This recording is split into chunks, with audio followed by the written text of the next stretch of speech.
ప్రియమైన నా తమ్ముడు చెల్లి, ఈ యొక్క ఉదయకాల సమయంలో దేవుడు నీతో మాట్లాడుతున్న మాట యెషయా 60:20, నీ దుఃఖ దినములు సమాప్తములగును. హల్లెలూయా. నీ జీవితంలో కారుస్తున్న కన్నీటికి ఇంకా ఎన్నడూ విడుదల అని ఆలోచిస్తున్నావు కదా. ఇక నా కన్నీరు తుడిచేవారు లేరని అనుకుంటున్నావు. కానీ నీ కన్నీరు తుడవడానికే మన దేవుడు ఆ దినమందు తాను ధనవంతుడే దరిద్రుడిగా ఈ లోకానికి వచ్చినాడు.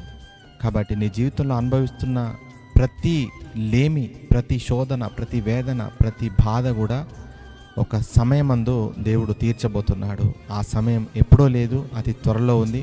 కాబట్టి విశ్వసించి వాక్యాన్ని నమ్ము. దేవుడి పైన ఆధారపడ్డ నీ జీవితాన్ని ఎన్నడూ సిగ్గుపడనీయడు.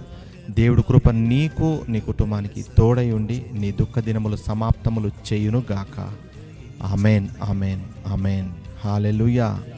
Praise the lord.